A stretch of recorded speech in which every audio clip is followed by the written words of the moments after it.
Hi there, my name is Kay Moon and I am a twin flame channel and Western astrologer.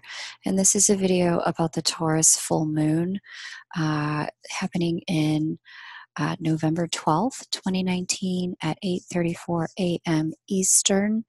You'll definitely need to convert that to your time zone if you are not on the eastern half of the United States.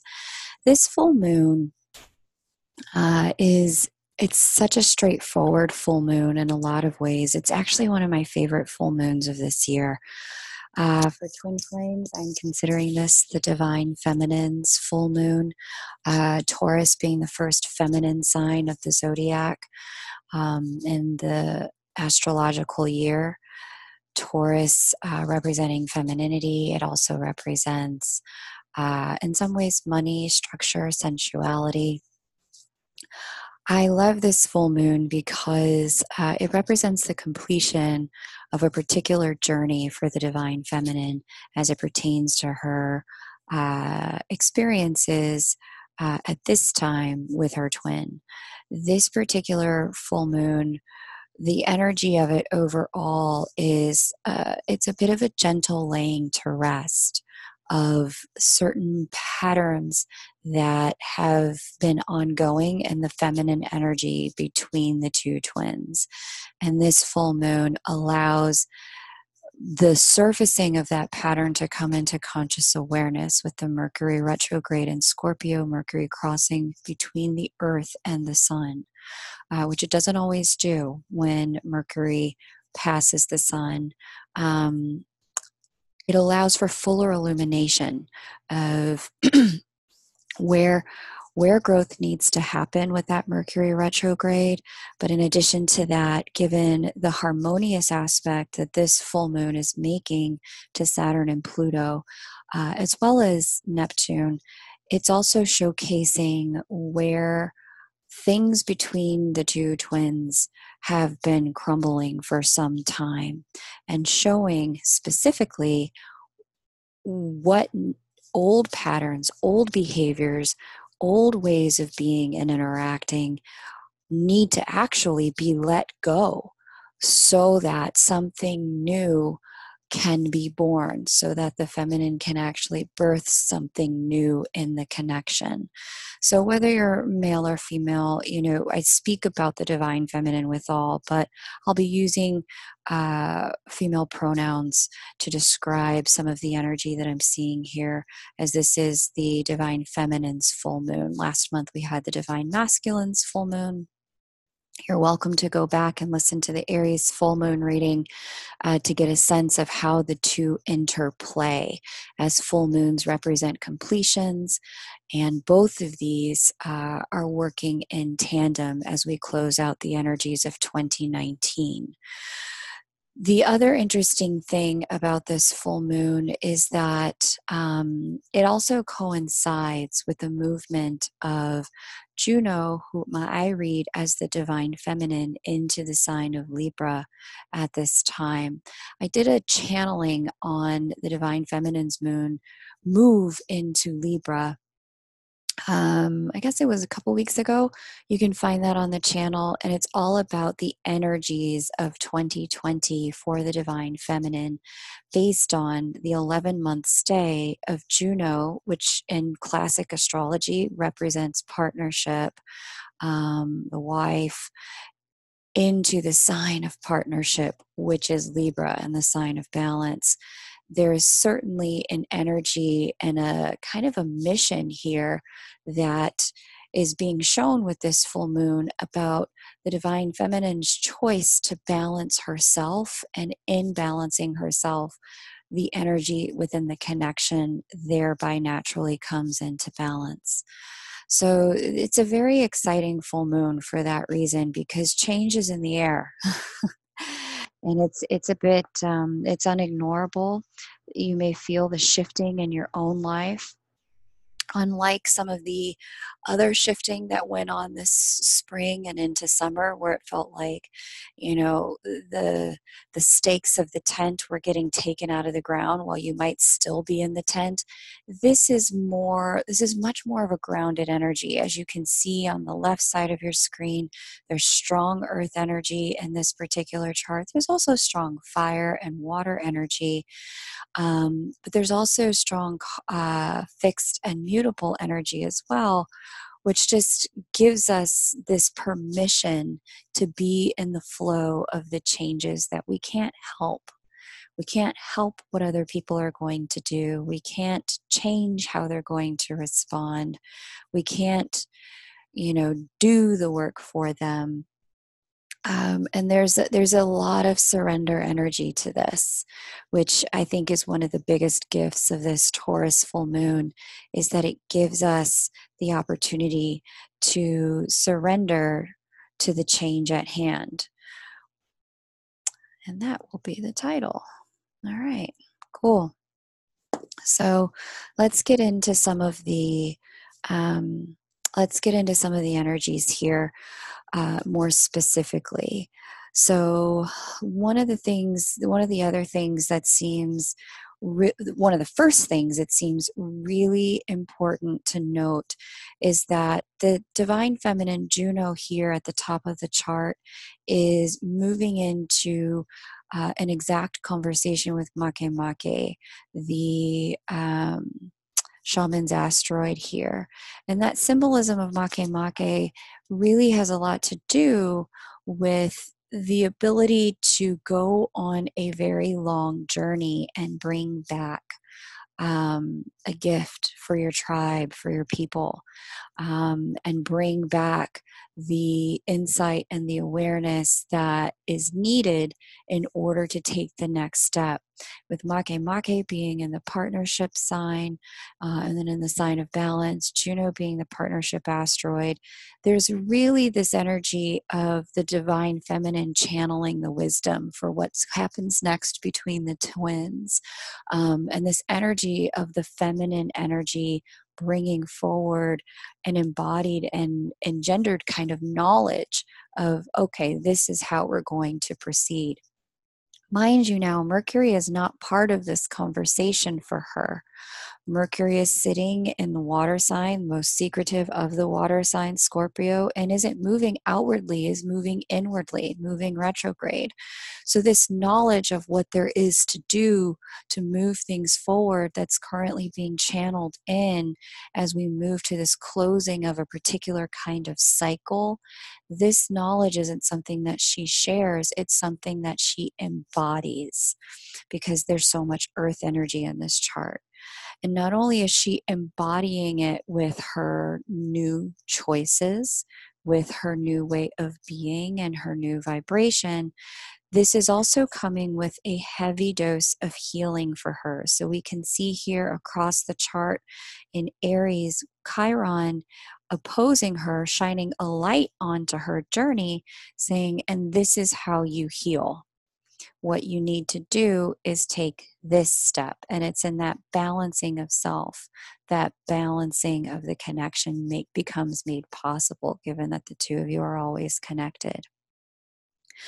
The other interesting energy about this full moon is that this full moon is sitting in a conjunction with the asteroid Vesta.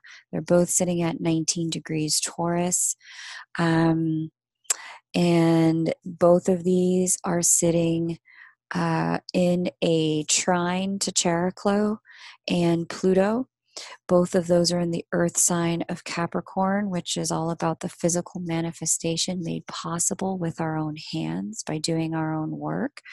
While Pluto has been going about the business of closing out karmic cycles for all of us this year, Chariklo's been right on Pluto's heels, allowing us to be in active conversation with the divine as things have moved through the life, death, rebirth cycle, and our conversation with, our guardian angels, divine protectors, source, God, Allah, whomever you speak to, they have been listening very actively for what it is you want to have them co-create with you. And this trine energy of this full moon with Vesta being all about dedication and service, sitting harmoniously with the physical form Capricorn, Pluto, Characlo energy, and Saturn's in this mix too, restoring order and balance and bringing things into the right timing by allowing things that don't belong to continue to fall away, is what I should say. This is really an energy of what's going on in the physical world being a structural change, a structural completion, a structural ending, an ending of patterns of behavior that no longer serve the twins in via the feminine recognizing its need to go and allowing it to go without a fight. This is with that trine, it's a surrender energy more so than an effort energy.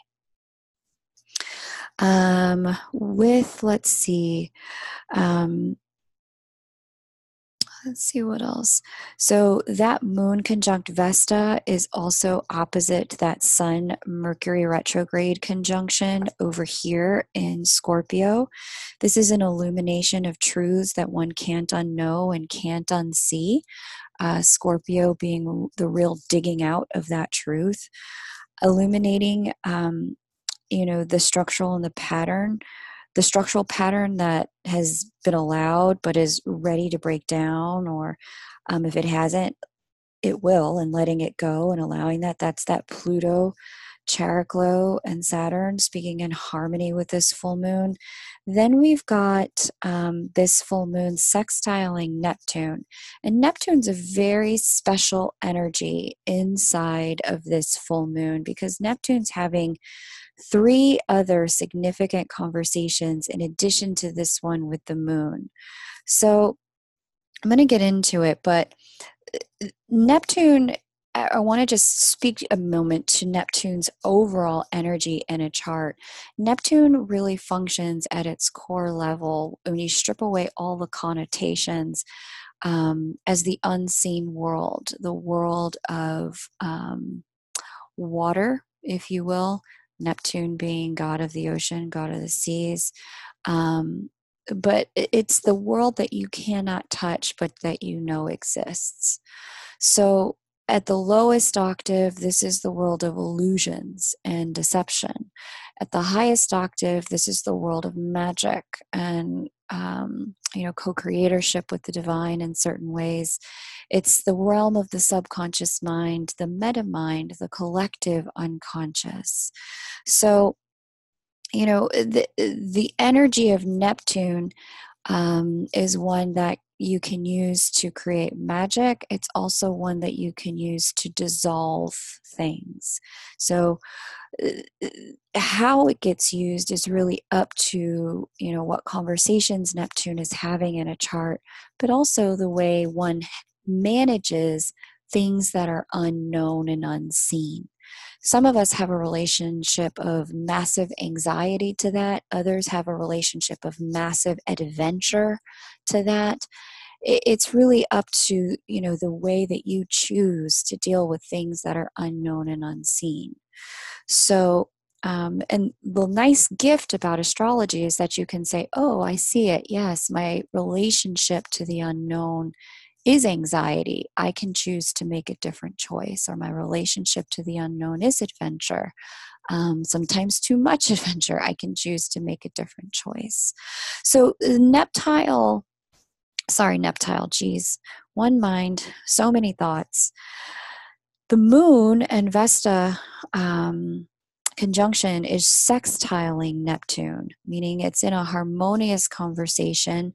And this is really giving us all a dedication to the bigger picture and a desire to make our own dreams, unseen world, real physical world, Taurus. A real capacity to understand, oh, here is the dream under the light of this full moon. Here's what I'm dedicated to. Here are all the things that haven't been serving.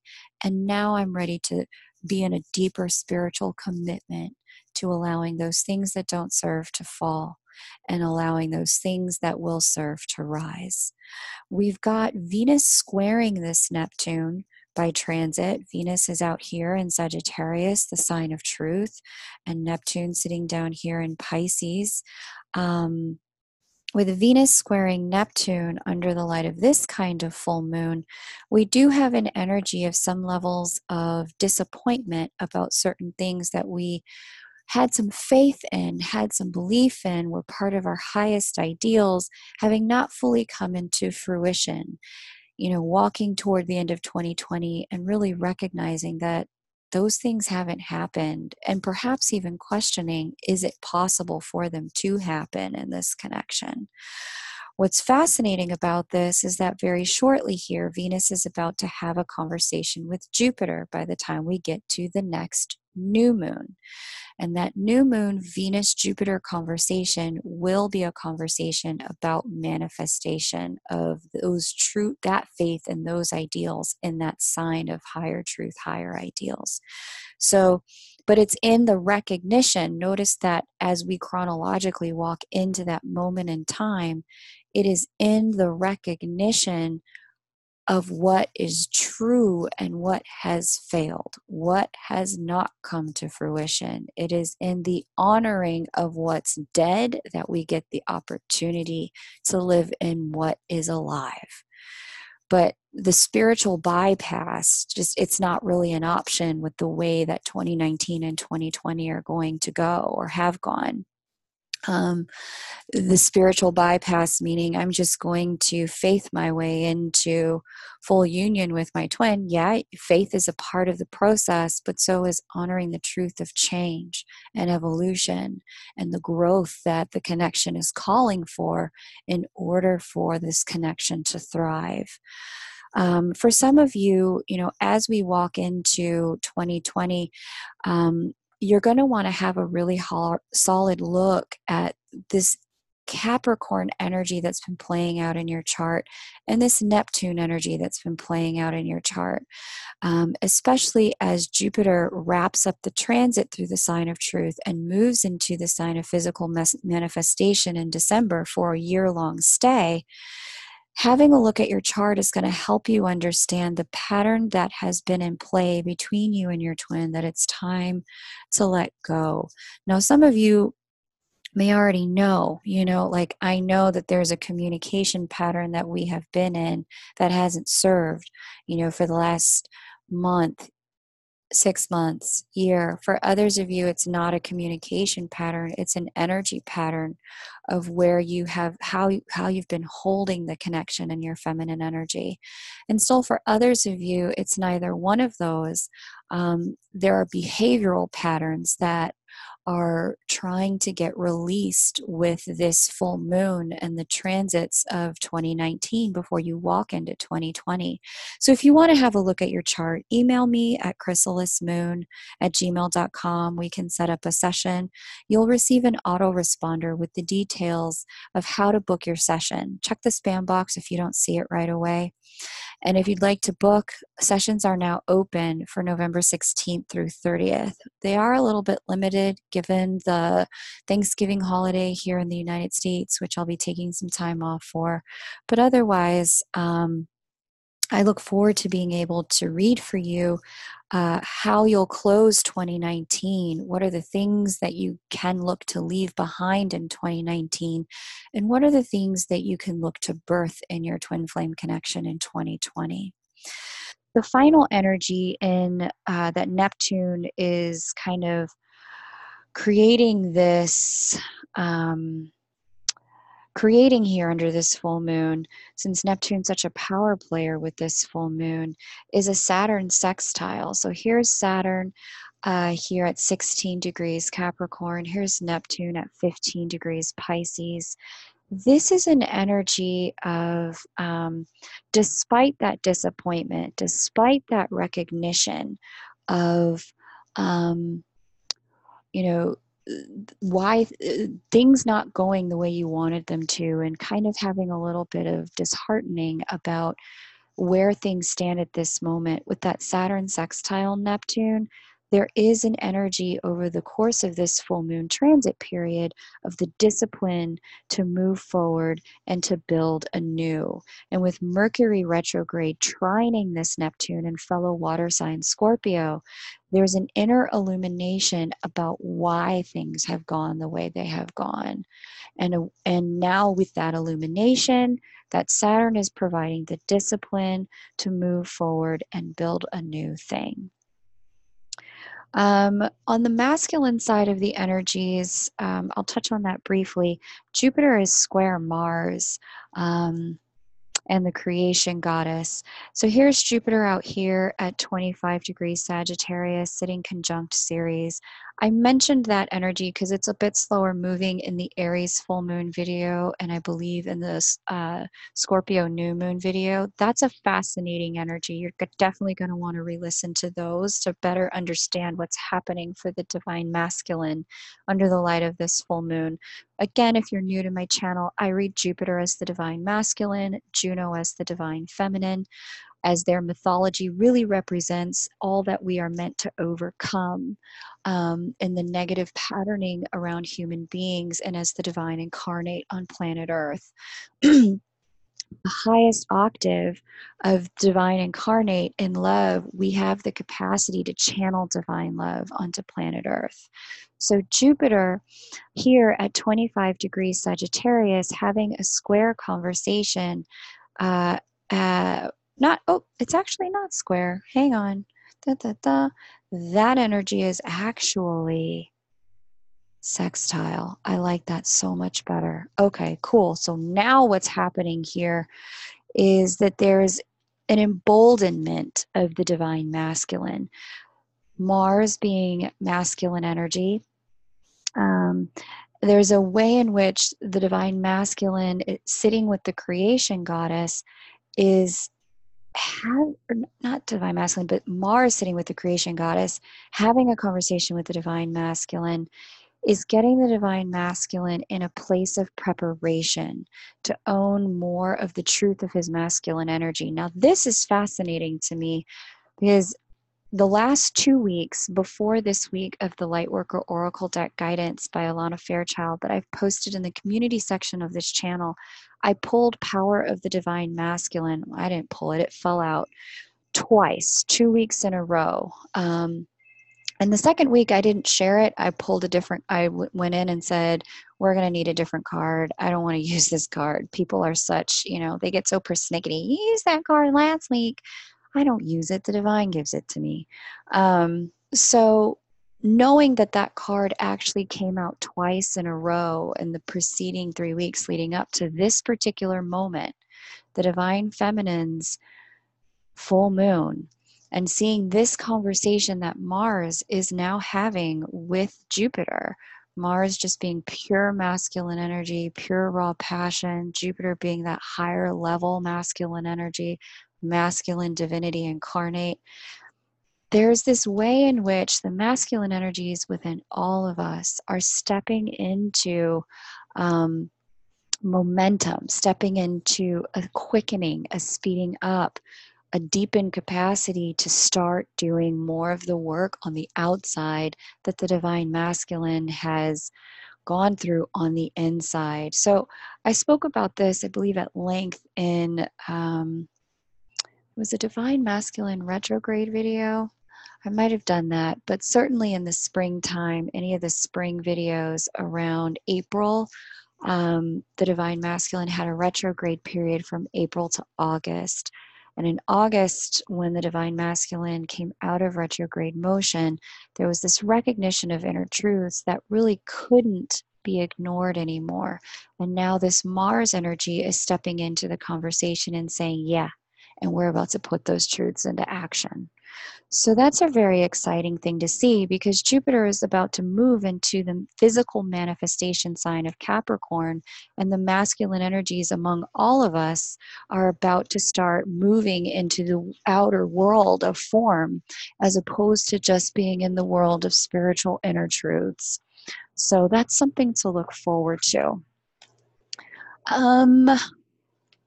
We talked about Mercury crossing over the sun. One thing I'll mention about that is that it's a little less of a light bulb, but more of a truth that you saw coming, regarding what needed to change. And now it's time. It's here. The change is here. Um, and the one final thing I'll kind of mention, just in case you're seeing this in your connection, is that there is a real funky energy here of Mars and the creation goddess being opposite Aries, Eris in Aries. Here's Eris down here. Um, Eris is kind of known as spite and discord. Um, she really goes out of her way to, when she feels disenfranchised, make sure other people feel the wrath, feel the pain of her disenfranchisement. And with Eris sitting opposite Mars and the creation goddess, there is an energy in the air of tit for tat, retaliation, a wantingness to make someone pay for our pain. And so there is, as there always is, I've spoken about this at length in other videos, there's an energy and an invitation here between the low road and the high road, depending upon where this sits in your chart. Um, if you've been feeling that kind of, I don't care if they suffer, they should suffer just like I did. That's in the ether to be fully taken advantage of. And simultaneously, we have this other opportunity here with the divine feminine sitting with the shaman's asteroid and Chiron to heal the parts of ourselves that have, felt that kind of disenfranchised, to get into forgiveness, to get into an energy of standing for a higher truth and a higher love and a higher way of expressing the unconditional love we have from and with our twin to the rest of the world. So the energy is what you choose to do with it. Not everyone chooses to take the high road with the energy. So know that the invitation's on the table. How you use it is up to you. Wishing you a very beautiful Divine Feminine's full moon, twin flames. Thank you so much. If you would like a reading, please reach out to me at chrysalismoon@gmail.com as soon as you are able. There's a good chunk of the 1 hour appointments left, but they are fewer in number this month. So I would love to read for you if you know you would like to get a reading before we close out the year. Thank you so much. I look forward to hearing how this resonates for you in the comments below.